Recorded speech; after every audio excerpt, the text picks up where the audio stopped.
بسم اللہ الرحمن الرحیم۔ آسماء زیدی سلمیٰ ایک انتہائی محنتی اور فرض شناس لڑکی تھی۔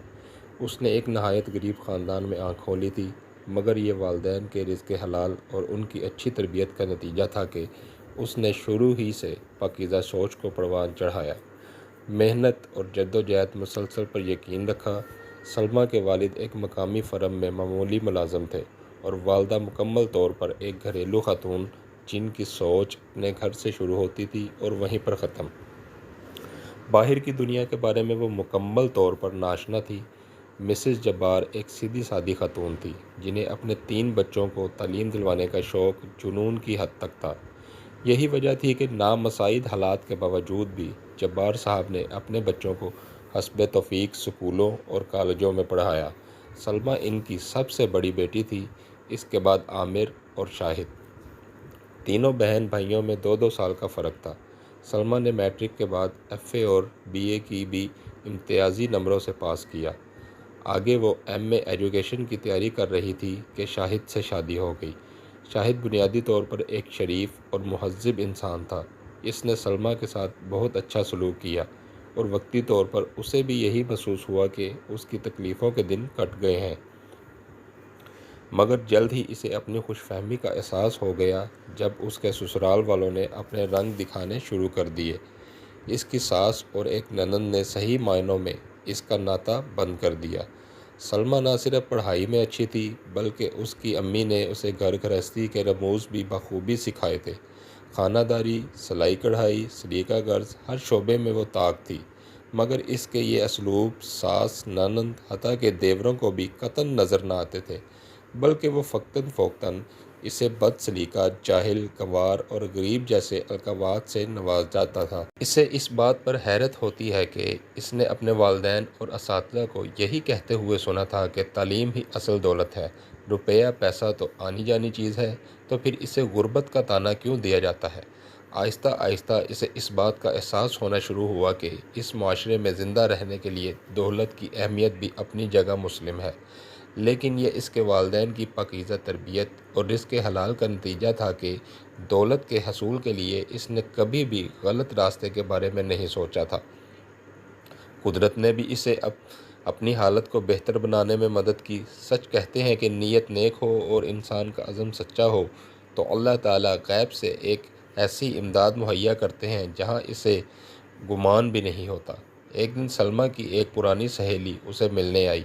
اس کی حالت دیکھ کر اور خاص طور پر اس کے سسرال والوں کا رویہ دیکھ کر اسے بہت افسوس ہوا۔ سلمیٰ بھی اس سے سچ کو چھپا نہ پائی اور اس نے روتے ہوئے اپنی تمام داستان غم اسے سنا ڈالی۔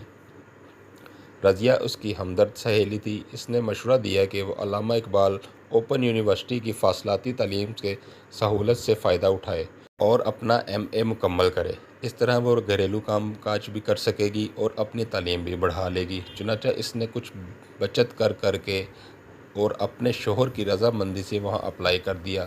ساس کو پتہ چلا تو اس نے آسمان سر پہ اٹھا لیا کہ اب گھر کا کام کون کرے گا، گھر کی ذمہ داری کون اٹھائے گا۔ تو شاہد نے انہیں سمجھایا کہ اس نظام میں سلمیٰ کا یونیورسٹی جانا ضروری نہیں، اس لیے وہ گھر کے کاموں کو بھی سر انجام دیتی رہے گی۔ سلمیٰ سلائی کڑھائی میں تو ماہر تھی۔ اللہ نے اسے ایک اور طریقے سے بھی مدد فرمائی۔ وہ کچھ اس طرح کہ اس کے گھر کے قریب ہی ایک بوتیک شروع ہوا اور اس کی مالکن کو کپڑوں کی سلائی کے لیے کچھ ماہر خواتین کی ضرورت تھی۔ سلمیٰ کو پتہ چلا تو اس نے خاتون سے بات کر کے کام کا آرڈر لے لیا۔ گھر کی سلائی مشین پر اس نے موٹر لگوا لی اور ساتھ ہی اس کی اچھی تعلیم اور ریکارڈ کی وجہ سے قریبی پوشی علاقے میں کچھ بچوں نے اس سے ٹیوشن بھی لینی شروع کر دی۔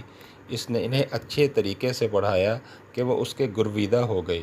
جب اس کی ساس اور دیوروں نے دیکھا کہ وہ گھریلو کام کرنے کے ساتھ پیسے بھی کما رہی ہے تو انہوں نے سختی بھی کچھ کم کر دی۔ وہ لالچی لوگ تھے۔ شاہد کے علاوہ دونوں دیور پڑھائی میں بالکل پیدل تھے۔ سلمیٰ نے ان کو پڑھانے کی بہت کوشش کی، مگر وہ بگڑ چکے تھے۔ اس طرح اس کی نند بھی میٹرک کر کے گھر میں فارغ تھی اور اسے سارا دن تیار ہو کر ٹی وی دیکھنے کے علاوہ اور بھابھی کی شکایتیں لگانے کے علاوہ کوئی کام نہ ہوتا تھا۔ سلمیٰ کی ماں جب یہ ساری صورتحال دیکھتی تو اسے بہت رنج ہوتا تھا، مگر پھر بھی شاہد کی شرافت اور اس کے حسن سلوک کو دیکھتے ہوئے اسے کسی حد تک صبر آ جاتا اور وہ اپنی بیٹی کے اچھے نصیبوں کی دعائیں کرتی ہوئی چلی جاتی۔ شادی کو 2 سال گزر گئے۔ سلمیٰ کی گود ابھی تک خالی تھی اور اس کی ساس کے چلائے ہوئے نشتروں میں سے اس کے بانجھ ہونے کے طعنوں کا بھی اضافہ ہو چکا تھا۔ اسی دوران اس کا ایم اے بہت اچھے نمبروں سے پاس ہو گیا تھا اور اس نے اسپیشلائزیشن کے لیے آگے اپلائی کر دیا تھا۔ شاہد کی بھی پروموشن ہو گئی، سلائی اور ٹیوشن کا کام بہت بڑھ گیا۔ مگر سلمیٰ کو جیسے اللہ نے آہنی حوصلہ دیا ہوا تھا، وہ چپ چاپ اپنے سسرال والوں کے مظالم برداشت کرتی رہی اور اپنی ساری کمائی ان کے حوالے کر دیتی۔ شاہد یہ سب کچھ دیکھتا، مگر ماں، بہن اور بھائیوں کے آگے بولنے کی ہمت اس میں نہ تھی۔ گھر کا بوجھ کم کرنے کے لیے اس نے بھی شام کو ایک فیکٹری میں جانا شروع کر دیا۔ اسی دوران حکومت کی طرف سے اسکولوں کے پرنسپل اور سینئر اساتذہ کی خالی نشستوں کا اشتہار اخبار میں چھپا۔ تجربہ نہ ہونے کی وجہ سے سلمیٰ پرنسپل کی سیٹ کے لیے تو اپلائی نہ کر سکی، مگر اس نے سینئر ٹیچر کی پوسٹ کے لیے فارم جمع کروا دیا۔ ساتھ ہی اس کا ایم فل بھی مکمل ہو رہا تھا۔ اسے منتخب ہونے کی نوید مل گئی، مگر اسے جو سیٹ ملی وہ سندھ پنو عاقل میں تھی۔ اس نے اپنے شوہر سے بات کی اور شاہد نے کچھ تگ و دو کے بعد اپنے گھر والوں کو آمادہ کر لیا۔ ان لوگوں کو محض پیسے سے غرض تھی، اس لیے کچھ پس و پیش کے بعد وہ مان گئے تھے۔ شاہد نے اپنے گھر والوں کے علم میں لائے بغیر اسی علاقے میں ٹرانسفر کی کوشش کی اور اپنے افسران بالا کی منت سماجت کرنے کے بعد اپنی ٹرانسفر کروانے میں کامیاب ہو گیا۔ خدا نے ان دونوں کو صبر اور اچھی نیت کا جیسے ثمر دیا۔ جیسے ہی وہ دونوں پونو عاقل شفٹ ہوئے، سلمیٰ کی گود بھی ہری ہو گئی۔ 5 سالہ تجربہ مکمل ہونے پر اس نے پرنسپل کے لیے درخواست دی اور تحریری امتحان بھی پاس کیا۔ اچھے تعلیمی کیریئر اور شاندار ریکارڈ کو مد نظر رکھتے ہوئے انٹرویو پینل کے اراکین نے کامیاب امیدواروں میں اسے پہلے نمبر پر منتخب کیا۔ اس دوران اللہ نے اسے ایک بیٹے اور ایک بیٹی سے بھی نواز دیا تھا۔ شاہد نے اپنی بہن کا رشتہ دفتر کے ایک عمر رسیدہ کلرک سے کر دیا اور اپنے بھائیوں کو قرضہ لے کر باہر بھجوا دیا۔ باہر کے دھکے کھانے سے ان کی بری عادتیں بھی کم ہوئی۔ وہاں ان کو مزدوری کرنا پڑی۔ اپنے ماں اور باپ کو شاہد نے ساتھ رکھ لیا۔